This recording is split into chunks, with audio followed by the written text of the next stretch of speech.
હિતેશ ચૂપચાપ બરંડામાં બેઠો હતો. તે પોતાના પિતાના પાંજરા તરફ જોઈ રહ્યો હતો. તે પોતાની પસંદગી ચકલી પાળતા હતા. આજે પાંજરું પણ હતું અને ચકલી પણ હતી. જો કોઈ ન હતું તો તેના પિતા. તેમના અવસાનના પૂરા 2 વર્ષ થઈ ગયા હતા.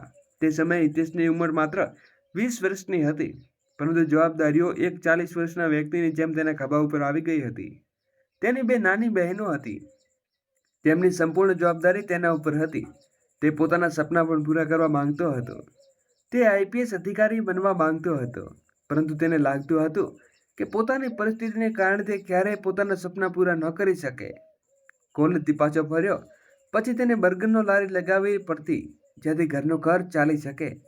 આવી સ્થિતિમાં અભ્યાસ પણ ધ્યાન આપવું હિતેશ માટે ખૂબ મુશ્કેલ થઈ ગયું હતું. ઘણીવાર સુધી તે વરંડામાં એકલો બેઠો રહ્યો, ચકલી તરફ જોતો રહ્યો. પછી કોલેજ જવાનું વિચારીને ઊભો થઈ ગયો. તે સતત મહેનત કરવા માંગતો હતો, પરંતુ કોઈ પણ હાલતમાં અભ્યાસ છોડવા નહોતો માંગતો, કારણ કે તેના પિતાજીનું સપનું હતું કે તેના બાળકોને ઉચ્ચ શિક્ષણ મળે અને તેમમાંથી કોઈ એક જરૂરી મોટો અધિકારી બને. જેથી તેને નક્કી કરી લીધું હતું કે પોતાના સ્વર્ગસ્થ પિતાનું સપનું પૂરું કરી શકશે.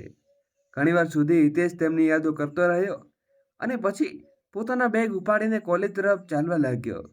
તેની પાસે એટલા પૈસા ન હતા કે તે કોલેજ ટેક્સીમાં જાય. તે તો પગપાળા જ આખો રસ્તો કાપતો હતો.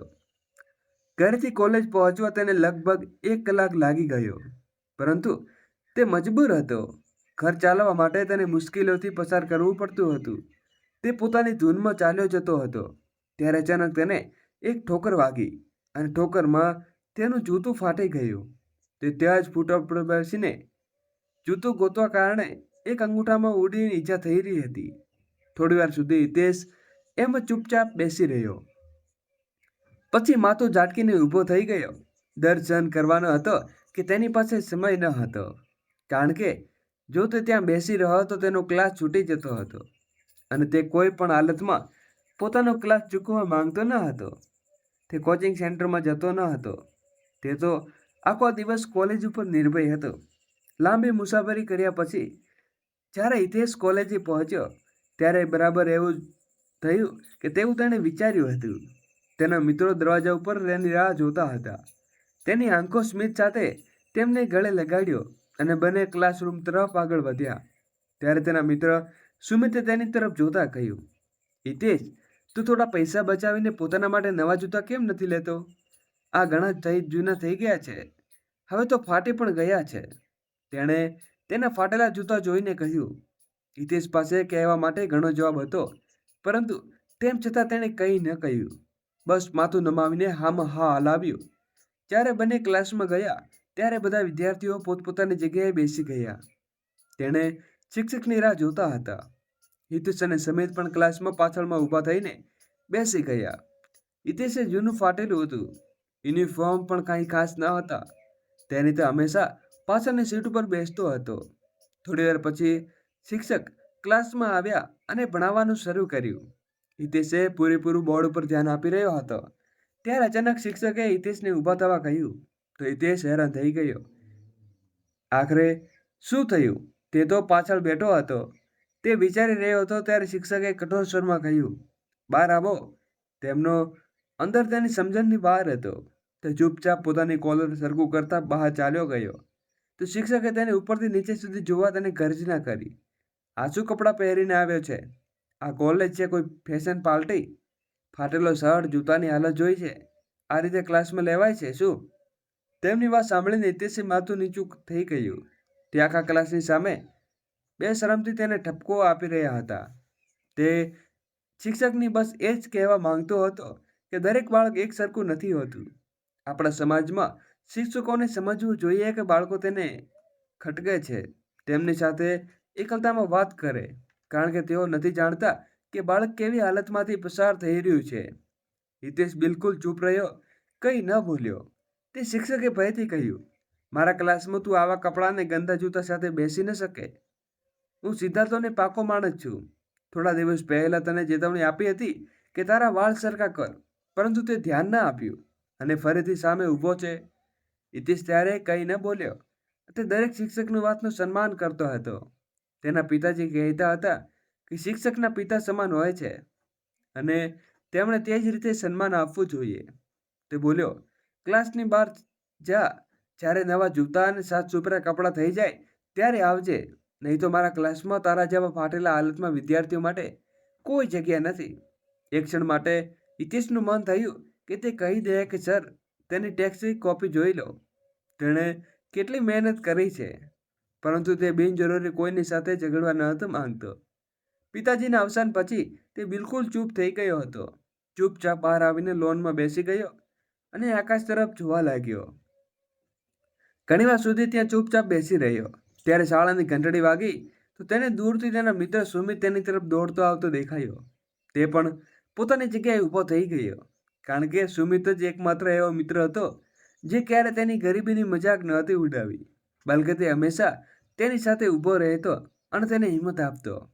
તે તેની પાસે આવીને ઊંડો શ્વાસ લેતો બોલ્યો, મેં તને સવારમાં જ કહ્યું હતું ને, કારણ કે મને ખબર છે કેમેસ્ટ્રીના સર કેવા છે. તેઓ કોઈનું નથી સાંભળતા. આ પહેલા પણ તેઓ 2 વિદ્યાર્થીઓને આવી રીતે ક્લાસમાંથી અપમાનિત કરીને કાઢી ચૂક્યા હતા. તેની મારી વાત ના માની અને થોડા પૈસા બચાવીને પોતાના માટે નવા જૂતા ખરીદી લે. તું છોકરો છે, બહાર ઉઠવું બેસવું થાય છે, આ હાલતમાં કેવી રીતે ગુજારો થશે? તેની વાત સાંભળીને પણ હિતેશ ચૂપ રહ્યો. બંને કેન્ટીન તરફ આગળ વધ્યા. તેનું થોડું ખાઈ શકે અને થોડીવાર પછી સમોસા લઈને બંને મેદાનમાં આવી ગયા. ત્યાં બેસતા જ સુમિતે ગંભીરતાથી કહ્યું, મને સમજ નથી આવતું હિતેશ કે તું આઈપીએસની પરીક્ષા કેવી રીતે આપીશ. તેના માટે ઘણી મહેનત કરવી પડે છે, પરંતુ તું તો આખો દિવસ લારી લગાવે છે. તે જ સમય પસાર થઈ જાય છે, રાત પણ થઈ જાય છે. અને તેની વાત સાંભળીને હિતેશ ફરી ચૂપ રહ્યો. સાચું કહું તો તેની પાસે આ વાતનો કોઈ જવાબ ન હતો, પરંતુ તેને પોતાના ભગવાન ઉપર ભરોસો હતો. તેનું સપનું એક જ દિવસ જરૂર પૂરું થશે. સમોસા ખાઈને બંને ફરીથી ક્લાસ તરફ ચાલવા લાગ્યા. બીજા પિરિયડ શરૂ થવાનો હતો. આ વખતે તે જાણી જોઈને ખૂણાની છેલ્લી જ બેન્ચ ઉપર જઈને બેઠી ગયો, જેથી શિક્ષક તેના ફૂટેલા જૂતા પર ધ્યાન ના આપે. અને તે ક્લાસમાં ખૂબ ગભરાયેલો હતો. જો કે શિક્ષકની નજર જૂતા ઉપર ગઈ તો કદાચ ક્લાસમાંથી પણ તેને બહાર નીકળવું પડશે. પરંતુ ભગવાનનો આભાર હતો કે તેનું પૂરું સંપૂર્ણ ધ્યાન બોર્ડ ઉપર રહ્યું. આ રીતે હિતેશ આખો દિવસ ક્લાસ લીધો. પછી રજા પછી બંને ઘર તરફ નીકળી પડ્યા. સુમિત પાસે બાઇક હતું. તે ઘણીવાર તેને ઘરે મૂકી દેતો હતો, પરંતુ આજે તેને ના પાડી દીધી, કારણ કે આજે તેનો ઈરાદો મંદિર જવાનો હતો. તે થોડો સમય ભગવાન પાસે વિતાવવા માંગતો હતો, કારણ કે સવારે થયેલા અપમાનની વચ્ચે તેનું મન ખૂબ ભારે થઈ ગયું હતું. એવું લાગતું હતું જાણે કોઈ પણ ક્ષણે તે તૂટેલી પડશે. મંદિર તરફ ચાલવા લાગ્યો. તેણે માતાની ચિંતા હતી કે તેની રાહ જોતી હશે, પરંતુ આ સમય તેનું મંદિર જવું વધુ જરૂરી લાગ્યું. મંદિર પહોંચતા જ તેને એક ખૂણામાં બેઠીને બેગ મૂકી, જૂતા ઉતાર્યા અને ભગવાનની સામે હાથ જોડીને ઊભો રહ્યો. આંખોમાં આંસુ હતા, દિલ ખૂબ પરેશાન હતું. એવું લાગતું હતું જાણે હમણાં ફૂટી પડશે. તેણે ભગવાનની સામે હાથ જોડીને કહ્યું, ભગવાન, તું તો જાણે છે હું કેટલી મુશ્કેલીભરી જિંદગી જીવું છું. મને હિંમત આપ, હોંસલો આપ અને ખૂબ પરેશાન છું. દિલ તડપી રહ્યું છે. એવું લાગે છે જાણે બધું માટીમાં મળી ગયું હોય. મારા ભગવાન, એક તું જ છે મને બધી મારી આપી શકે. હું આઈપીએસની પરીક્ષા ક્લિયર કરવા માંગુ છું, પરંતુ આ કેવી રીતે થશે તે સમજાતું નથી. છતાં તારા પણ પર ભરોસો છે. તું બધાને રખવાળો છે, તું બધું ઠીક કરીશ. હિતેશ રડતા રડતા ભગવાનને તેની હાલત વિશે કહેતો જતો હતો. દિલમાં તો ઈચ્છતું હતું કે જોરથી ચીસ પાડે, પરંતુ તેને પોતાને સાંભળી રાખ્યું. ઘણીવાર સુધી આંખો બંધ કરીને પ્રાર્થના કરતો રહ્યો. ત્યારે તેમણે પોતાના આંસુ લૂછ્યા અને કોઈએ તેના ખભા ઉપર હાથ મૂક્યો. જ્યારે તેને ગરદન ફેલાવીને જોયું તો સામેનું દર્શન જોઈને સ્તબ્ધ થઈ ગયો. તેનો બિલકુલ અંદાજ ન હતો કે ભગવાન તેની મદદ કેવી રીતે કરશે. એક વ્યક્તિએ તેનો હાથ પકડીને મંદિર એક ખૂણામાં લઈ ગયો અને બોલ્યો, ઘણી વારથી જોઈ રહ્યો છું તું કેમ રડી રહ્યો છે. તેની વાત સાંભળીને હિતેશનું માથું નમી ગયું. તેઓ એટલી સાંભળી કે હિતેશનું માથું નમી ગયું. તેઓ એટલી હિંમત કરી નહોતી કે માથું ઊંચું કરીને તેમને કંઈ કહી શકે. તે વિચારવા લાગ્યો શું ભગવાન તેને મદદ માટે તેમને મોકલ્યા છે. તે પછી તેઓ પણ તેની મજાક ઉડાવવા લાગ્યા છે. તે કંઈ સમજી શકતો ન હતો. તે કંઈ બોલે તે પહેલા તેમણે હિતેશના ખભા પર હાથ મૂકીને કહ્યું, તારો ચાચા છું, એટલો તો હક રાખું છું કે તારી હાલત જાણી શકું. હું જાણું છું ભાઈ સાહેબ કે જયા પછી તું સંપૂર્ણ તૂટી ગયો છે. ઘરની આખી જવાબદારી તારા ખભા ઉપર આવી ગઈ છે. પણ તું ક્યારેય ઘરે નથી આવતો. અને તો મને કહ્યું કે ચાચા કોઈ તકલીફ છે. શું તું મને તારો નથી માનતો? હિતેશ પાસે કહેવા માટે ઘણું હતું, પરંતુ તેમ છતાં તે ચૂપ રહ્યો અને વિચારવા લાગ્યો. છેલ્લા 2 વર્ષથી તેઓ પોતે કેમ નથી આવ્યા, પરંતુ તેમ છતાં પહેલા ક્યારે ફરિયાદ કરી હતી કે ન આજે તેમની પાસે કોઈ શીખવો કરવા માંગતો હતો, કારણ કે તે પિતાની જેમ તેનું પણ ખૂબ સન્માન કરતો હતો. પછી તેમણે પૂછ્યું, બતાવ, કેમ રડતો હતો? તને શું તકલીફ છે? અરે તારો ચાચા હજુ જીવે છે. જે પણ મુશ્કેલી હોય મને કહે. તેમની વાતોને હિતેશ વિચારવા મજબૂર કરી દીધો. પછી તેણે માથું નમાવીને તેમને પોતાની અભ્યાસની તકલીફ વિશે જણાવ્યું. હું આઈપીએસની પરીક્ષા આપવા માંગુ છું, પણ મારી પાસે અભ્યાસ માટે એટલા પૈસા નથી. ઘરનો ગુજારો પણ પહેલેથી જ ચાલે છે, પણ અભ્યાસનો ખર્ચ ઉઠાવવો મારા હાથની વાત નથી. આ ચિંતા મને ખાઈ રહી છે. પિતાજી મને અધિકારી બનવાના જોવા માંગતા હતા. તે પણ સપનું જોતા જોતા તેઓ આ દુનિયામાંથી ચાલ્યા ગયા. હવે મારા દિલની ઈચ્છા છે કે તેમનું સપનું પૂરું કરી શકું. હિતેશની વાત સાંભળીને તેઓ થોડીવાર ચૂપ રહ્યા. પછી તેના ખભા પર હાથ મૂકીને બોલ્યા, ભગવાન તારું ભલું કરશે. હું પ્રાર્થના કરીશ કે તારી બધી મુશ્કેલીઓ હલ થઈ જાય. મને પરવાનગી આપ. મોડું થઈ રહ્યું છે. તેમને અચાનક બદલાતું પરિવર્તન હિતેશની સમજણથી બહાર હતું. તેમને લાગ્યું કે કદાચ તેઓ તેમની મદદ કરશે, પણ આજના જમાનામાં આટલા મોટા દિલવાળા લોકો ક્યાં મળે છે? પોતાનું લોહી પણ આવા સમયે પરાયું થઈ જાય છે. જેથી તેણે પણ વધારે આશા ન રાખી અને માથું ઝાટકીને ત્યાંથી ઊભો થઈને ચાલવા લાગ્યો. જેવું તેણે વિચાર્યું હતું કે તેની માતા દરવાજે જ ઊભી હતી અને ખૂબ પરેશાન દેખાતી હતી. પિતાજીના અવસાન પછી તે તેની દરેક ખબર રાખતી હતી. તે ક્યાં જઈ રહ્યો છે, ક્યારે કેટલા વાગે પાછો આવશે, તેણે ખાવાનું ખાધું કે નહીં, બધું જ એવું લાગતું હતું જાણે તે પોતાના નાનું બાળક સમજીને ઉછેરતી હોય. હિતેશ તેમના આ પ્રેમને ખૂબ સારી રીતે સમજતો હતો. તે અંદર આવ્યો તો તેમણે તેના ખભા પર હાથ મૂકીને કહ્યું, હિતેશ હદ કરે છે. ઘડિયાળ જોઈએ છે, 1 વાગ્યા સુધી તો પાછો આવી જતો હતો. આજે 2 વાગી ગયા છે. તને તારી મોટી માનો જરાય પણ ખ્યાલ નથી કયો? ક્યાં હતો તું? તે પાણીનો ગ્લાસ તેની તરફ આગળ કરતા બોલી. હિતેશે એક ઝટકામાં આખો પ્યાલો ગળે ઉતારી દીધો. પછી તે જોતામાં શાંતિથી બોલ્યો, મંદિર ગયો હતો માં. ત્યાં થોડું મોડું થઈ ગયું હતું. તમે કહો, દવા લીધી તમે? તો તે પણ તેની બાજુમાં બેસી ગઈને બોલી, કાલે રાતે જ કહ્યું હતું ને બેટા કે દવા ખતમ થઈ ગઈ છે. હવે તું લાવીશ તો ખાઈશ. આ સાંભળીને હિતેશ તરત જ પોતાની જગ્યાએથી ઊભો થઈ ગયો. તેના દિમાગમાંથી આ વાત નીકળી ગઈ હતી. જો કે માની દવાઓના પૈસા તે મહિનાની શરૂઆતમાં કાઢી દેતો હતો. તેણે તેને જોતા જ કહ્યું, બસ હું 10 મિનિટમાં લઈને આવું છું. તમે મારા માટે ખાવાનું ગરમ કરો. પણ તે તરત જ બોલી, ના બેટા, પહેલાં તું ખાવાનું ખાઈ લે, પછી જજે. દવાઓ તો આવતી રહેશે. પરંતુ તે બેચેન થઈ ગયો. મા સિવાય તેનું દુનિયામાં કોઈ ન હતું અને તેના મામલે તે કોઈ સમજૂતી નહોતો કરવા માંગતો. તેથી તેની વાતને અવગણીને તરત જ બહાર ચાલ્યો ગયો અને બરાબર અડધા કલાક પછી દવા લઈને પાછો આવ્યો. પછી ભગવાનનો આભાર માનવા લાગ્યો કે પિતાના અવસાન પછી ક્યારેય કોઈ સામે હાથ ફેરવવાનો વારો ન આવ્યો. ખાવાનું ખાઈને તે લારી તરફ ચાલ્યો ગયો. ઘણીવાર સુધી તે આજે ચાચા સાથે થયેલી મુલાકાત વિશે વિચારતો રહ્યો. ઘરે પણ 2 વાર મનમાં આવ્યું કે માને આજે મુલાકાત વિશે કહી દઉં. પછી તે વિચારીને ચૂપ થઈ ગયો કે બિનજરૂરી તેમનું દિલ દુભશે. તે હંમેશા એ જ કહેતી હતી કે તારા ચાચાએ ક્યારેય પાછું વળીને નથી પૂછ્યું કે તું ક્યાં છે, કેવી હાલતમાં છે, કેવી જિંદગી ગુજારી રહી છે. તેમણે કોઈ પરવા જ ન હતી. આ જ કારણ હતું કે તે ક્યારે તેમને મળવા ન હતો ગયો. સમય ધીમે ધીમે પસાર થવા ગયો.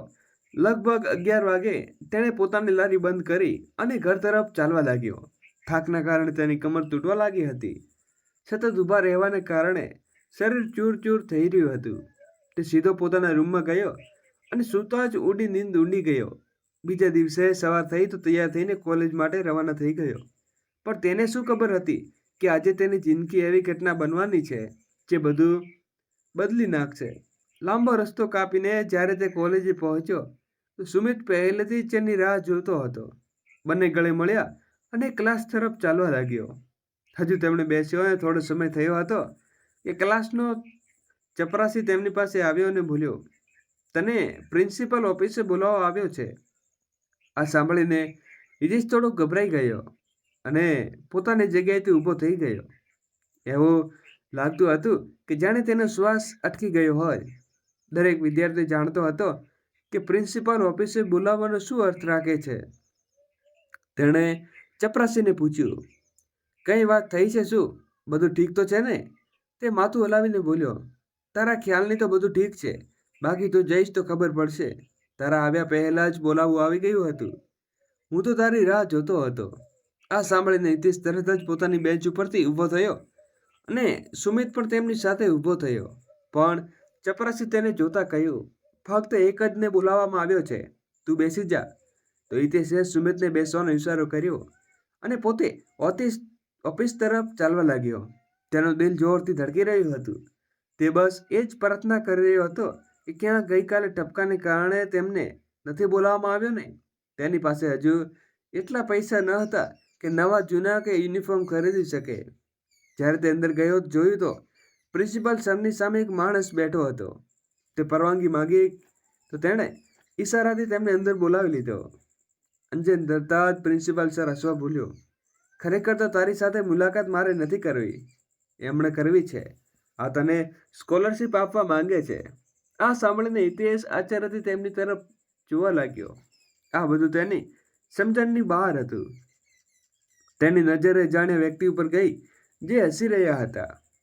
તેમણે તેની તરફ હાથ લંબાવતા કહ્યું, મિસ્ટર હિતેશ, મને તારી કાબિલિયત વિશે ખબર છે.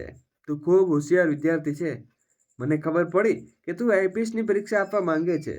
હું તારી સાથે છું. તારા અભ્યાસનો આખો ખર્ચ ઉઠાવીશ. તારા જેવા કાબિલ વિદ્યાર્થીને આગળ વધવું જોઈએ. આપણા દેશને તારા જેવા યુવાનોની ખૂબ જરૂર છે. આ સાંભળીને હિતેશ તો સ્તબ્ધ થઈ ગયો.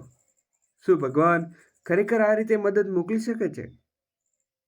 તેમણે તેનો હાથ દબાવ્યો અને કહ્યું, તને કોઈ પણ પ્રકારની તકલીફ હોય તો તું મને નંબર ઉપર સંપર્ક કરી શકે છે.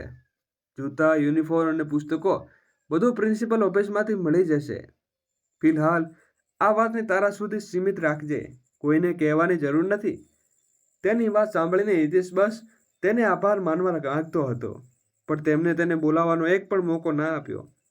ખભા ઉપર થપથપાવીને બોલ્યો, ક્યારે તારા સપનાને નકામા ન સમજીશ. જો ભગવાને તારા દિલને આ ઈચ્છા મૂકી છે તો તું આઈપીએસ બન, તો હું તને હિંમત ન હારીશ. આ કહીને તેઓ ચાલ્યા ગયા અને હિતેશ આશ્ચર્યથી ઊભો રહીને વિચારતો હતો કે આ માણસ કોણ હતો જે ફરિશ્તાની જેમ જિંદગીને આવ્યો. ત્યારે પ્રિન્સિપાલે તેને જોતા કહ્યું, હિતેશ, તું ખૂબ નસીબદાર છે કે બેસી તને આટલો સારી સ્કોલરશિપ મળી ગઈ. જરૂર આ તારો કોઈ સગો હશે કે પછી તેને કોઈ વ્યક્તિગત રીતે ઓળખતો હશે. હિતેશ તે પળે કંઈ બોલી ન શક્યો. બસ ચૂપચાપ થેન્ક યુ સર કહીને ક્લાસરૂમમાંથી ચાલ્યો ગયો. આખો દિવસ એ જ વિચારતો રહ્યો કે આ માણસ કોણ હતો? તેણે તેની મદદ કેમ કરી? તેની મદદ કરી શું મળ્યું હશે? તેની પાસે આ પ્રશ્નનો કોઈ જવાબ ન હતો. રજા થતાં જ પ્રિન્સિપાલે ફરીથી તેને ઓફિસમાં બોલાવ્યો. જ્યારે તે ત્યાં પહોંચ્યો જોયું તો તેના માટે નવા જૂતા, યુનિફોર્મ અને પુસ્તકો રાખેલા હતા.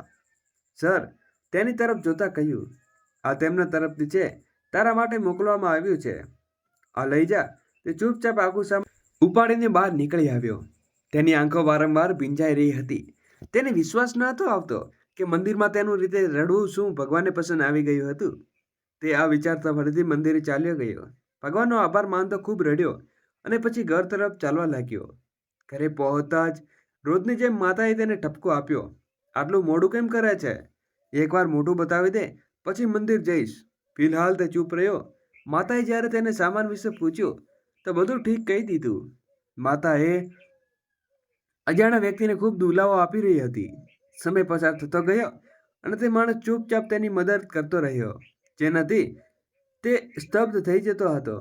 સમય વીતતો ગયો અને તે દિવસ પણ આવી ગયો જ્યારે આઈપીએસની પરીક્ષા હતી. તે દિવસનું સપનું તે 2 વર્ષથી જોતો હતો.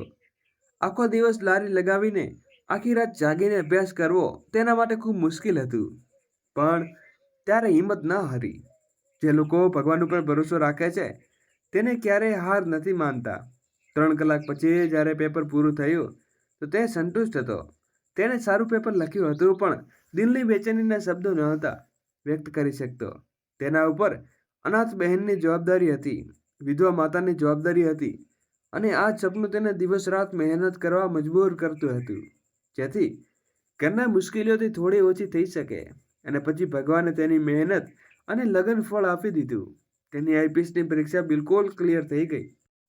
તે દિવસે તે ભગવાનની સામે ઢાળી પડીને ખૂબ રડ્યો. એવું લાગતું હતું જાણે ભગવાને તેને આવું ભેટી દીધું હોય જેના હકદાર ન હતો. પણ આજે તે માણસ મળવા માંગતો હતો જેની મદદ કરી હતી.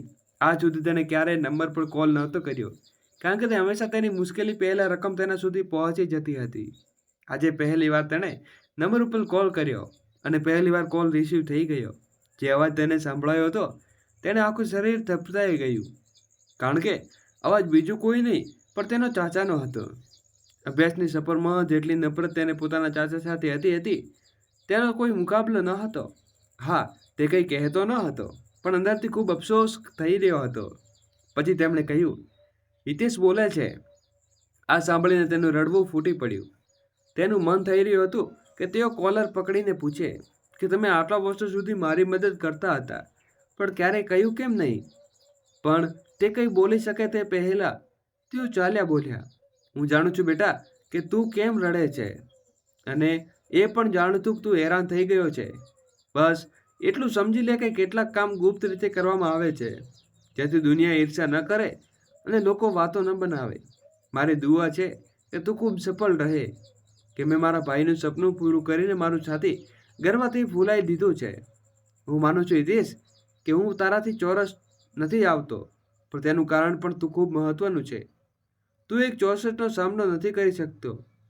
જ્યાં મારો ભાઈ રહેતો હતો તે ઘર ખાલીથી મારી જોવાતું નથી, પણ હવે મને ગર્વ છે કે તું આઈપીએસ બનવા જઈ રહ્યો છે.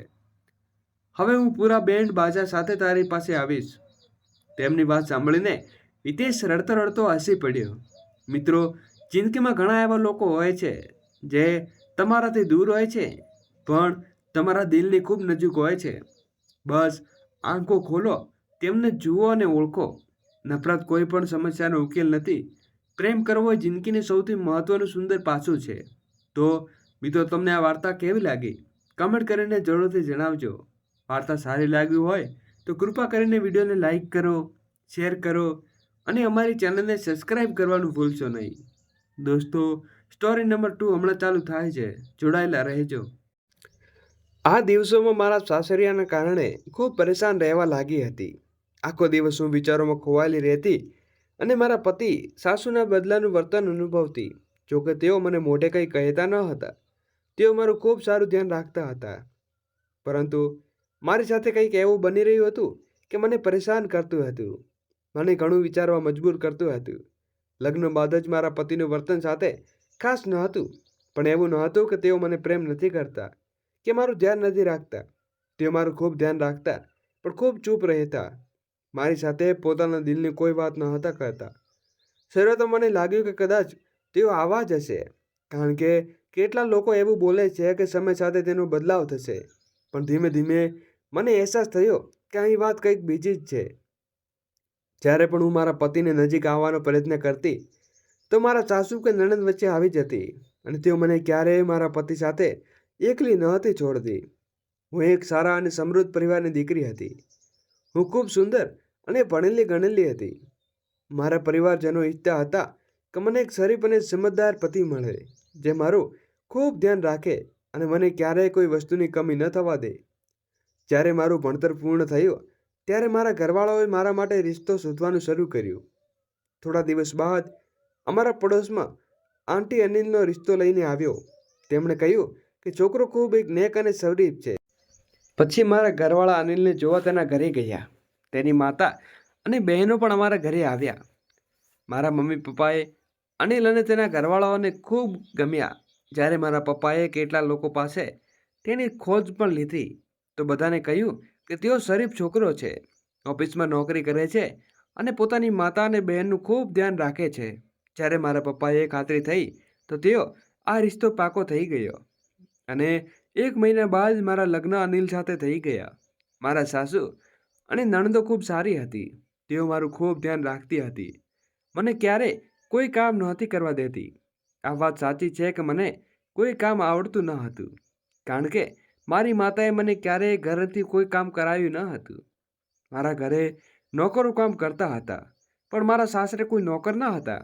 આ લોકો ખાસ સમીર ન હતા, પણ મારા દિલમાં ખૂબ સારા અને સાદા સ્વભાવના હતા. મારો પતિ પણ મારું ખૂબ ધ્યાન રાખતો હતો. એક વાત મને બિલકુલ ગમતી ન હતી કે તેઓ જ્યારે હું મારા પતિની નજીક આવવાનો પ્રયત્ન કરતી કે તેમની સાથે વાતો કરતી, તો મારા સાસુ કે મારી નણંદ વચ્ચે આવી જતી. મારા લગ્નને હજુ થોડા દિવસો થયા હતા, જ્યારે એક રાત્રે હું મારા રૂમમાં સૂવા ગઈ તો હમણાં જ બેડ ઉપર લેટી હતી. ત્યારે અચાનક મારી નણંદ મારા રૂમમાં આવી અને મને કહેવા લાગી, ભાભી, હું શું તમારી સાથે સૂઈ શકું? મારા રૂમમાં ખૂબ ગરમી લાગે છે અને તમારા રૂમમાં પણ એસી લાગેલું છે. મેં તને કહ્યું છે, ઠીક છે, કંઈ વાંધો નહીં, તું અહીં સૂઈ જા. અસલમાં મારા સાસરે કોઈ રૂમમાં એસી ન હતું, પણ મારા પપ્પાએ મને દહેજમાં મારું સામાન આપ્યું હતું. અને આ મારા રૂમમાં એસી હતું, તે પણ મારા પપ્પાએ દહેજમાં આપેલું હતું. તે દિવસે વિચાર્યું કે ચાલો, કંઈ વાંધો નહીં, એક દિવસ મારી નણંદ મારા રૂમમાં સૂઈ જશે તો શું ખોટું. એટલે મેં ખુશીથી તેને મારા રૂમમાં સુવડાવી. પણ આચાર્યની વાત એ હતી કે હવે આ રોજનું થવા લાગ્યું હતું. જ્યારે પણ હું રાત્રે મારા રૂમમાં જવા સૂવા જતી, તો મારા સાસુ કે નણંદોમાંથી કોઈ એક મારા રૂમમાં આવીને કહેતું કે અમારે તારા રૂમમાં સૂવું છે. હું મારા પતિનો ચહેરો જોતી રહેતી, પણ તેઓ પોતાની માતા અને બહેનને કંઈ નહોતા કહેતા. ઉલટું મને કહેતા, ઠીક છે, તું પણ આની સાથે સૂઈ જા, હું બીજા રૂમમાં જઈને સૂવું છું. જ્યારે હું કહેતી હું પણ તમારી સાથે આવું, તો તેઓ મને કહેતા, ના, તને તો આમાં સૂવાની આદત છે, તું અહીં જ આરામથી સૂઈ જા, મને ગરમીમાં રહેવાની આદત છે, તું મારા માટે શા માટે પરેશાન થાય છે? જ્યારે મારા પતિ મને પ્રેમથી આ વાત કહેતા, તે મને લાગતું કે તેઓ મારી ખૂબ ચિંતા કરે છે, એટલે આવું કહે છે. પણ હવે મને લાગવા લાગ્યું કે તેઓ મને મારી સાસુ અને નણંદોની જાણી જોઈને અમારા વચ્ચે આવે છે, જેથી હું મારા પતિ સાથે વાત ન કરી શકું. અને મારા પતિ પણ મારી સાથે વધુ વાત કરવાનો પ્રયત્ન નહોતા કરતા. પણ હું શું કરું? તેમને પોતાના રૂમમાં સૂવાથી તો ના ન કહી શકતી હતી. એક દિવસ મેં વિચાર્યું કે હું મારા પતિ સાથે આ વિશે વાત કરીશ કે તેઓ તેના રૂમમાં ઉપર એસી લગાવી દે, જેથી તેઓ પોતાના રૂમમાં આરામથી સૂઈ શકે. બીજા દિવસે જ્યારે મારા પતિ ઓફિસથી ઘરે આવ્યા, તો મેં તેમને કહ્યું, તમે શા માટે માજીના રૂમમાં એક પણ એસી લગાવી નથી દેતા, જેથી તેઓ પણ આરામથી સૂઈ શકે અને આપણે પણ આપણા રૂમમાં આરામથી સૂઈ શકીએ. આ વાત મારી સાસુએ સાંભળી લીધી અને તે મને કહેવા લાગ્યા, બેટા, મારો દીકરો એટલો ક્યાં કમાય છે કે નાની એવી નોકરી કરે છે, જેમાં ઘરનો ખર્ચો પણ ભાગ્યે જ ચાલે છે, અને તું કહે છે કે મારા ઘરમાં એસી લગાવી દઈએ અને અમે તમારા ઘરમાં સૂઈએ છીએ, એમાં શું ગમતું નથી? ઠીક છે, આજે અમે કોઈ તારા રૂમમાં નહીં સૂઈએ. મેં મારી સાસુને કહ્યું, ના માજી, એવી કોઈ વાત નથી, હું તો ફક્ત એટલું ઈચ્છું છું કે અનિલ પણ ઠંડા રૂમમાં સૂઈ શકે. તે આખો દિવસ કામ કરીને થાકીને ઘરે આવે છે અને પછી ગરમીમાં પડ્યા રહે છે. હું ફક્ત આટલું જ કહેવા માંગતી હતી, નહીં કે મારો મતલબ એ ન હતો કે આટલું કહીને ચૂપચાપ મારા રૂમમાં ચાલી ગઈ. થોડીવાર પછી મારા પતિ મારા રૂમમાં આવ્યા અને ગુસ્સે થઈને મને બોલ્યા, જો તને મારી મા અને બહેનને તારા રૂમમાં સુવડાવવાનું એટલું ખરાબ લાગે છે તો તું ના પાડી દે. તું મારીને ગરીબીની મજાક શા માટે ઉડાવે છે? તું જાણે છે કે હું નાની નોકરી કરું છું. તારા પિતા અને ભાઈઓની જેમ મારો કોઈ ધંધો નથી કે હું વિચાર્યા વિના પૈસા ખર્ચ કરી નાખું. હું જાણું છું કે તું ખૂબ અમીર ઘરમાંથી આવી છે, પણ તારા પિતાએ પણ લગ્ન મરજીથી કર્યા હતા, તો તેમણે કહેતી કે તેઓ લગ્ન પર કોઈ અમીરી છોડવા સાથે તૈયાર કરે છે, જે તારી દરેક ઈચ્છા પૂરી કરી શકે. મેં મારા પતિને કહ્યું, એવી કોઈ વાત નથી, હું તો ફક્ત તારી સાથે થોડો સમય વિતાવવા માંગુ છું. આપણા લગ્ન થયા પછી આપણે ક્યારેય એકબીજા સાથે જરા પણ સમય નથી વિતાવ્યો. હું તમને જાણવા સમજવા માંગુ છું કે દિવસે તમે આખો દિવસ ઓફિસમાં કામ કરો છો અને રાત્રે તમારી માતા અને બહેનના રૂમમાં આવીને સૂઈ જાઓ છો. તમે જ કહો, હું શું કરું? મારી વાત સાંભળીને મારા પતિ ચૂપચાપ રૂમમાંથી બહાર ચાલ્યા ગયા. હું ખૂબ સુંદર અને યુવાન છોકરી હતી. હું ખૂબ સજધજ રહેતી, જેથી મારા પતિનું ધ્યાન મારી તરફ ખેંચાય. પણ તેમ છતાં ખબર નહીં શા માટે તેઓ કઈ વિચારોમાં ખોવાયેલા રહેતા. મારી સાસુ અને નણંદો ખૂબ સારી હતી. મારી નણંદો તો હંમેશા મારી વાહવાહી કરતી રહી હતી, પણ મને મારા પતિની વાહવાહી સંભળાતી હતી. મારી સાસુ અને ઘરમાં કોઈ કામ નહોતી કરવા દેતી, એટલે હું હંમેશા ઘરમાં સ્વચ્છ અને તૈયાર રહેતી. છતાં મારો પતિ મારી તરફ જોવા વધુ ધ્યાન નહોતો દેતો. જ્યારે હું તેને બહાર જવા કે ફરવા જવા કહેતી તો તેઓ મને સાથે લઈ જતો, પણ અમારી સાથે મારી નણંદ પણ જતી, અને આ વાતને મને બિલકુલ ગમતી ન હતી. એક દિવસ મેં વિચાર્યું કે શા માટે મારી નણંદોના લગ્ન કરાવી દઈએ. જ્યારે તેઓ પોતાના ઘરમાં થઈ જશે તો આરામથી જીવનમાં દખલગીરી બંધ કરી જશે. આ વિચારી સાથે મેં મારી સાસુ સાથે વાત કરી તો તેઓ મને કહેવા લાગ્યા, બેટા, હું પણ એ જ ઈચ્છું છું કે તારી નણંદોના લગ્ન થઈ જાય, પણ તેઓ પોતાના ઘરે ખુશીથી રહે. પણ હું શું કરી શકું? અમારી પાસે એટલા પૈસા નથી કે અમે તેમના લગ્ન કરાવી શકીએ. જો તું તારા પિતાને કહીને અમારી થોડી મદદ કરાવી શકે તો હું આજે મારી દીકરીનો રિશ્તો શોધવાનું શરૂ કરી દઉં. મારી સાસુની વાત મને થોડી ખટકી છે, પણ હું શું કરું? મારી નણંદના લગ્ન કરવામાં મારો ફાયદો હતો, એટલે મારા પિતાને કહીને મારી નણંદની તમામ સામગ્રી વ્યવસ્થા કરાવી દીધી. મારી સાસુએ પણ મને તરત જ મારી નણંદ સાથે રિશ્તો શોધી લીધો. મને તો એવું લાગતું હતું જાણે તેમનો રિશ્તો પહેલેથી જ શોધી રાખ્યો હતો, અને તેઓ રાહ જોતા હતા કે હું મારી નણંદના લગ્નની વ્યવસ્થા મારા પિતા પાસેથી કરાવી દઉં. ખેર, જે હોય તે, 1 મહિનામાં મારી નણંદના લગ્ન થઈ ગયા હતા. જ્યારે પણ મારા ઘરમાં પૈસાની કોઈ વસ્તુની સમસ્યા થતી તો મારા સાસુ મને કહેતા, મારા માયકેથી પૈસા મંગાવી લેતી. હું ખૂબ ખુશીથી તેની બધી વાત માની લેતી હતી. એક દિવસ હું મારી સાસુ પાસે બેઠી હતી, ત્યારે મેં તેમની સાથે મારા પતિ વિશે વાત કરી કે તેમને કહ્યું, માજી, અનિલ કોઈ બીજાને પસંદ કરે છે. શું તેઓ મારી સાથે લગ્ન નહોતા કરવા માંગતા? મારી વાત સાંભળીને મારી સાસુ હસી પડ્યા અને મને કહેવા લાગ્યા, ના બેટા, એવી કોઈ ખાસ વાત ન હતી. આવું શા માટે વિચારે છે? શું અનિલે તને કંઈ કહ્યું છે? મેં કહ્યું, ના માજી, તેમણે તો મને કંઈ નથી કહ્યું, પણ આપણા લગ્ન થયા ત્યારે ખબર નહીં શા માટે મારાથી દૂર રહે છે. મારી સાથે વધુ વાત પણ નથી કરતા. મારી સાસુએ કહ્યું, બેટા, તું ચિંતા ન કર, હું તેની સાથે વાત કરીશ. આજ પછી તેને આવું નહીં કરે. આ સાંભળીને મને ખૂબ આનંદ થયો કે બીજા દિવસે જ્યારે મારા પતિ ઓફિસેથી ઘરે આવ્યા તો તે મને કહેવા લાગ્યા, ચાલ બહાર ખાવા જઈએ. તેમના મોઢેથી આ વાત સાંભળીને મને ખૂબ આશ્ચર્ય થયું, કારણ કે આજ સુધી તેમણે મારી સાથે ક્યારેય આવી વાત કરી ન. સાસુએ ચોક્કસ અનિલ સાથે વાત કરી હશે, એટલે જ તેઓ મને જમવા માટે બહાર લઈ જઈ રહ્યા હતા. હું આજે ખૂબ જ ખુશ હતી. મેં અનિલને કહ્યું, ઠીક છે, તમે 10 મિનિટ રાહ જુઓ, હું તૈયાર થઈને આવું છું. પછી અમે બંને ડિનર માટે બહાર ગયા. આજે પહેલીવાર અમે બંને એકલા સમય વિતાવ્યો. અનિલ આજે પણ મારી સાથે ખાસ વાતચીત નહોતા કરતા અને ચૂપ જ રહ્યા, પણ મેં વિચાર્યું કે કોઈ વાંધો નહીં. આજે પહેલીવાર તેઓ મારી સાથે એકલા બહાર ફરવા આવ્યા છે. ધીમે ધીમે બધું ઠીક થઈ જશે. હું મનોમન મારી સાસુના વખાણ કરી રહી હતી કે તેઓ કેટલા સારા છે અને મારું કેટલું ધ્યાન રાખે છે.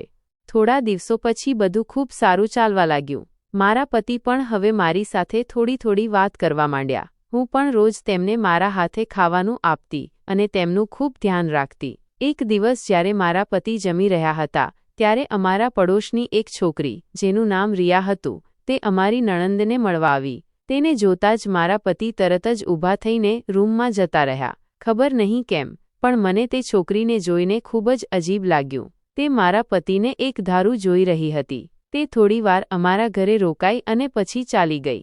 પણ હવે તે છોકરી વારંવાર અમારા ઘરે આવતી જતી રહેતી અને મારા પતિને અજીબ નજરે જોતી. મને તેનું આવું વર્તન જરાય ગમતું નહોતું. ખાસ કરીને તે એ સમયે આવતી જ્યારે અનિલ ઘરે હોય. જો કે અનિલ તે છોકરી સાથે કોઈ વાત નહોતા કરતા, તેમ છતાં ખબર નહીં કેમ મને કંઈક અજીબ લાગતું હતું. એક દિવસ હું મારી માતાને મળવા માટે પિયર ગઈ હતી. સાંજે જ્યારે હું ઘરે પાછી આવી તો ઘરમાં કોઈ નહોતું, પણ મને રૂમમાંથી ધીમા અવાજે કોઈના બોલવાનો અવાજ આવી રહ્યો હતો. જેવી હું તે રૂમની નજીક પહોંચી અને દરવાજો ખોલવા જઈ રહી હતી, ત્યાં જ પાછળથી મારી સાસુએ મને અવાજ લગાવ્યો, બેટા, તું પિયરથી ક્યારે આવી? હું તરત જ પાછી વળી અને મારી સાસુ પાસે ચાલી ગઈ. મેં તેમને કહ્યું, માજી, હમણાં જ આવી છું, પણ મને આ રૂમમાંથી કોઈના બોલવાનો અવાજ આવે છે. તેમણે કહ્યું, ના બેટા, અહીં તો કોઈ નથી. અમે તો પડોશના ઘરે બેઠા હતા. અહીં ભલા કોણ હોઈ શકે? જ્યારે તેમણે મને આવું કહ્યું તો મેં અનિલ વિશે પૂછ્યું તો મારી સાસુ કહેવા લાગ્યા, એ તો ઓફિસમાં છે, હજી આવ્યા નથી. મેં કહ્યું, ઠીક છે. આટલું કહીને હું મારા રૂમમાં ચાલી ગઈ.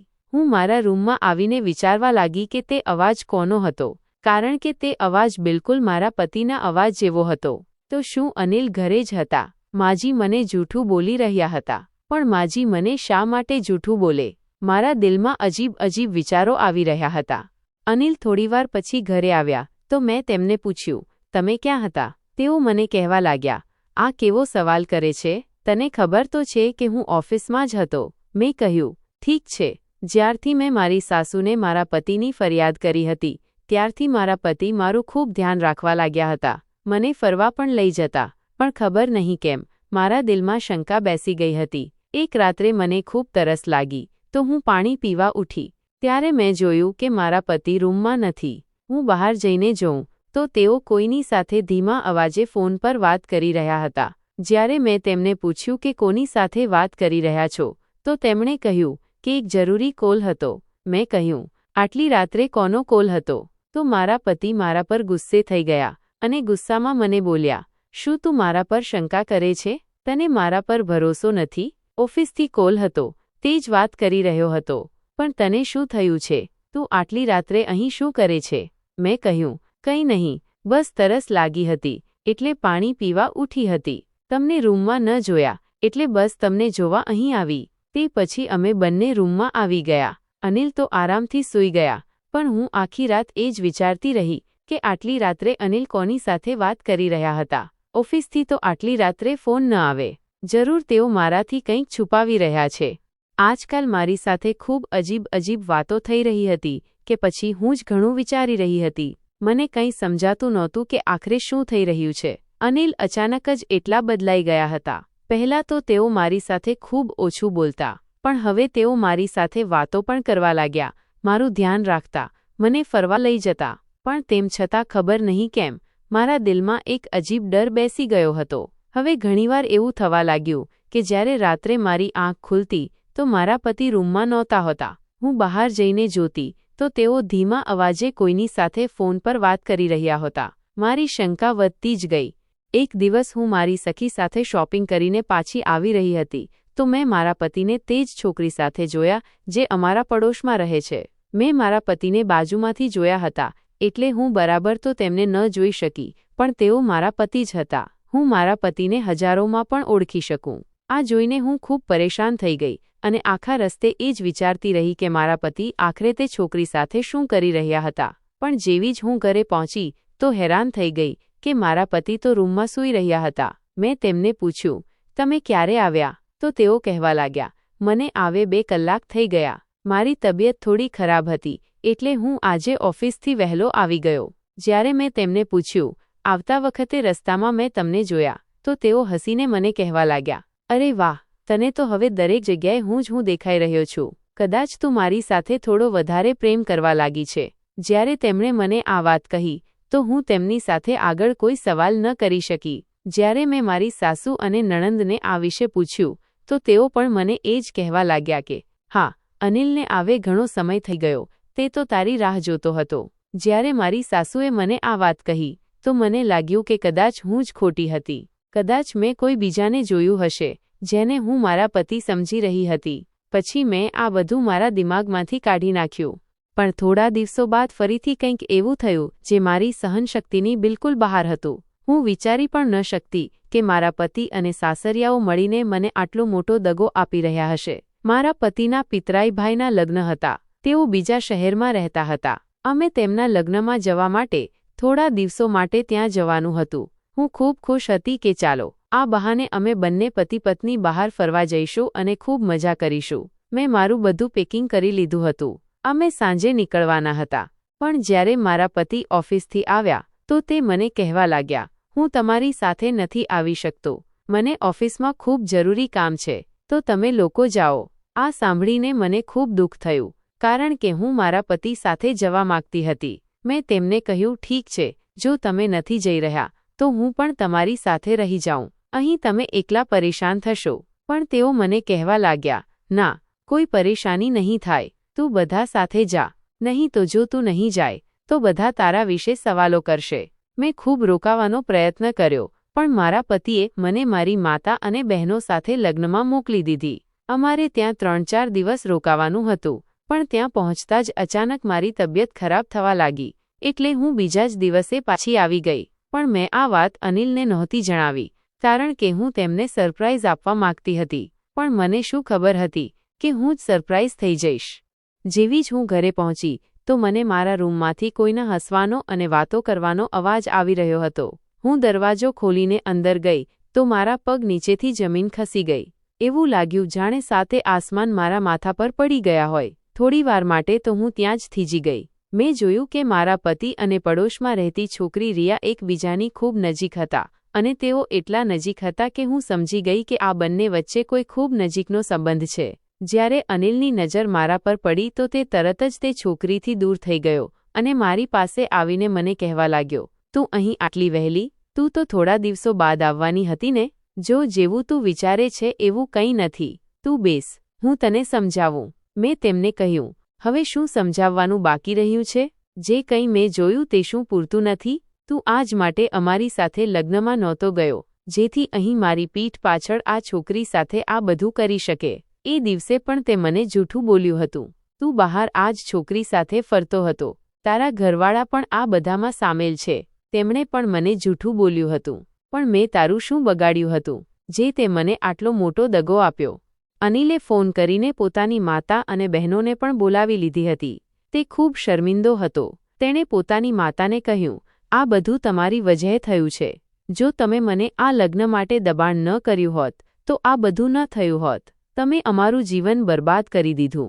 ફક્ત તમારી દીકરીઓની ખાતર તમને આ બધું કરીને શું મળ્યું? તમારી દીકરીઓ તો આબાદ થઈ ગઈ, પણ હું તો બરબાદ થઈ ગયો. મને કંઈ સમજાતું નહોતું કે અનિલ પોતાની માતાને શું કહી રહ્યો છે. તે પછી અનિલે મને કહ્યું કે તે બાળપણથી જ રિયાને પ્રેમ કરતો હતો અને આ છોકરી પણ તેને પ્રેમ કરતી હતી. પણ અનિલની માતા તેના લગ્ન એક ખૂબ અમીર ઘરાણામાં કરાવવા માંગતી હતી. જ્યારે અનિલે પોતાની માતા સામે વધુ જીદ કરી તો તેમણે તેને કસમ આપી દીધી કે તે તેમની પસંદની છોકરી સાથે જ લગ્ન. તેને કહ્યું હતું કે તેઓ એક શ્રીમંત છોકરી સાથે તેના લગ્ન કરાવશે, જે ઘણું દહેજ લાવશે. તેનાથી તેમના ઘરની બધી આર્થિક સમસ્યાઓ દૂર થઈ જશે અને તેમની દીકરીઓના લગ્ન પણ થઈ જશે. એકવાર બધી દીકરીઓના લગ્ન થઈ જાય પછી તેઓ મને ઘરમાંથી કાઢી મૂકશે અને અનિલના લગ્ન રિયા સાથે કરાવી દેશે. અનિલ આ વાત માટે સહમત થઈ ગયો હતો. એટલે મેં મજબૂરીમાં મારી માતાની જીદ સામે ઝૂકીને તારી સાથે લગ્ન કરી લીધા. હું તારી સાથે લગ્ન કરવા નહોતો માંગતો. હું રિયાને પ્રેમ કરું છું, અનિલે કબૂલ્યું. લગ્ન પછી મેં ખૂબ પ્રયત્ન કર્યો કે હું રિયાને ભૂલીને તારી સાથે નવું જીવન શરૂ કરું, અને હું તેને ભૂલવા પણ લાગ્યો હતો. પણ જ્યારથી તેણે અમારા ઘરે આવવા જવાનું શરૂ કર્યું તો ફરીથી અમારો પ્રેમ ખીલવા લાગ્યો. હું તારા લાયક નથી. હું જાણતો હતો કે હું તારી સાથે ખૂબ ખોટું કરી રહ્યો છું, એટલે હું તારી સાથે નજર નહોતો મેળવી શકતો. તું ખૂબ સારી છોકરી છે. હું જાણું છું કે મેં તારી સાથે ખૂબ ખોટું કર્યું. હું તારો ગુનેગાર છું અને મારી ભૂલ માફીને લાયક નથી. પણ તેમ છતાં હું તારી માફી માગું છું. મેં તારું ખૂબ દિલ દુભાવ્યું છે, તને દગો આપ્યો છે. મહેરબાની કરીને મને માફ કરી દે. મારા પતિના મોઢેથી આખી સચ્ચાઈ સાંભળીને હું ભાંગી પડી. મને સમજાતું નહોતું કે આ બધામાં આખરે મારી શું ભૂલ હતી. મેં મારા પતિને કહ્યું, હું તને ક્યારે માફ નહીં કરું. તે અને તારા પરિવારે મળીને મને દગો આપ્યો છે. આખરે મારો શું ગુનો હતો જે તમે લોકોએ મારી સાથે આ બધું કર્યું? હું વિચારી પણ નહોતી શકતી કે પૈસાના લોભમાં તમે લોકો કોઈ છોકરીનું જીવન બરબાદ કરી શકો. હું તને અને આ ઘરને હંમેશા માટે છોડીને જઈ રહી છું. તે પછી હું મારા પિયર આવી ગઈ. મેં મારા પિતાજીને બધી વાત કહી. મારા પિતાજીએ કહ્યું, તને ત્યાં જવાની કોઈ જરૂર નથી. આવા લોકો સાથે કેવી રીતે વ્યવહાર કરવો તે હું સારી રીતે જાણું છું. હું આ લોકોને સજા અપાવીશ જ, તું ચિંતા ન કર. મને મારા ઘરે આવે 1 અઠવાડિયું થઈ ગયું હતું. અનિલ મને મળવા મારા ઘરે આવ્યો. તે મને પાછી લઈ જવા માંગતો હતો. તેણે મારી માફી માંગી અને મને કહ્યું, મહેરબાની કરીને તું મારી સાથે ઘરે પાછી આવ. તારા ગયા પછી મને અહેસાસ થયો કે હું તારા વિના રહી ન શકું. હું તને પ્રેમ કરવા લાગ્યો છું અને આ વાતનો અહેસાસ મને તારા ગયા પછી થયો. જ્યારે તું મારી સાથે હતી ત્યારે મને આ વાતનો અહેસાસ નહોતો. તારાથી અલગ થયા પછી મને અહેસાસ થયો કે હું તારા વિના જીવી ન શકું. મને લાગતું હતું કે હું રિયાને પ્રેમ કરું છું, પણ ના, હવે હું તેને પ્રેમ નથી કરતો. હવે હું તને પ્રેમ કરું છું. હું જાણું છું કે મેં અને મારા ઘરવાળાઓએ ખોટા ઈરાદાથી તારી સાથે સંબંધ બનાવ્યો હતો, પણ હવે હું સચ્ચાઈના આધારે આપણા સંબંધને આગળ વધારવા માંગુ છું. હું તારા વિના રહી ન શકું. મહેરબાની કરીને મારી સાથે આવ.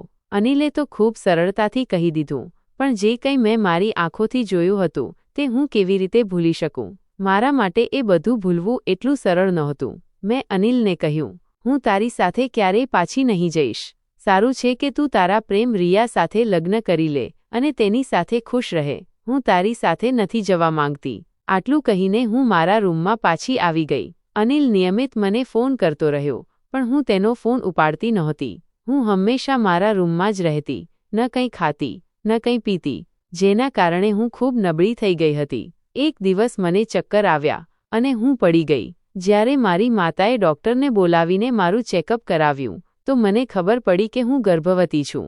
મને સમજાતું નહોતું કે આ સમાચાર સાંભળીને હું ખુશ થાઉં કે દુઃખી. મારી માતાએ આ સમાચાર મારા પતિ અને સાસરિયાઓને આપ્યા. આ સમાચાર સાંભળતા જ તેઓ મારા ઘરે આવી ગયા. તેમણે મારી માફી માંગી અને મને ઘરે સાથે આવવા કહ્યું. મારી માતાએ પણ મને સમજાવ્યું, અનિલને અને તારા સાસરિયાઓને પોતાના કરેલા પર પસ્તાવો થયો છે. તેઓ તને પાછી લઈ જવા માગે છે. તેમણે તારા પિતાજી સાથે પણ વાત કરી છે અને વચન આપ્યું છે કે તેઓ તારી સાથે કંઈ પણ ખોટું નહીં કરે. બેટા, મેં અનિલની આંખોમાં તારા માટે પ્રેમ જોયો છે. ભૂલ દરેક માણસથી થાય છે. અનિલથી પણ ભૂલ થઈ ગઈ. તું તેને માફ કરીને તારું નવું જીવન શરૂ કર. પણ નિર્ણય તારા હાથમાં છે. તું જે નિર્ણય લઈશ તે અમને મંજૂર હશે. પણ હું અને તારા પિતાજી એ જ ઈચ્છીએ છીએ કે તું બધું ભૂલીને તારા નવા જીવનની શરૂઆત કરે. ઘણું વિચારીને મેં નિર્ણય લીધો. મેં મારા બાળકની ખાતર અનિલને માફ કરી દીધો. હું તેની સાથે તેના ઘરે પાછી ગઈ. અનિલે મને કહ્યું હતું કે હવે આપણે આ ઘરમાં નહીં રહીએ, બીજા શહેરમાં શિફ્ટ થઈ જઈશું, જ્યાં રિયાનો પડછાયો પણ આપણા પર નહીં હોય અને તું ખુશ રહીશ. તારા દિલમાંથી આ ગેરસમજ પણ દૂર થઈ જશે કે હું રિયાને મળું છું કે ચૂપકેથી તેની સાથે વાત કરું છું. અને જેમ તેણે કહ્યું હતું તેમ જ થયું.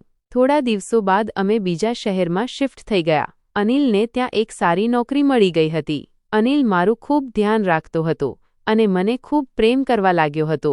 તે વારે વારે પોતાના પ્રેમનો ઇઝહાર કરતો. અમે બંને ખૂબ ખુશ હતા. જોતજોતામાં ભગવાને અમારા ઘરમાં ખુશી આપી દીધી હતી. હું એક દીકરાની માતા બની ગઈ હતી. હવે અમે બંને હસતા ખેલતા રહેતા હતા. અમારી વચ્ચે કોઈ નહોતું. અનિલની બહેનોના પણ લગ્ન થઈ ગયા હતા. તેની માતા અમારી સાથે જ આવીને રહેવા લાગી હતી. તે પણ મારું ખૂબ ધ્યાન રાખતી હતી. તે મને ક્યારેય મારી માતાની ખોટ નહોતી અનુભવવા દેતી. અમારો એક નાનો પરિવાર હતો જે ખૂબ ખુશ રહેતો હતો. મિત્રો, આશા રાખું છું કે તમને અમારી વાર્તા પસંદ આવી હશે. જો વાર્તા પસંદ આવી હોય તો વિડીયોને લાઇક કરો. જો તમે ચેનલ પર નવા હો તો ચેનલને સબસ્ક્રાઇબ કરો અને હા, નોટિફિકેશન બેલને જરૂર દબાવો જેથી આગલી અપડેટ સૌથી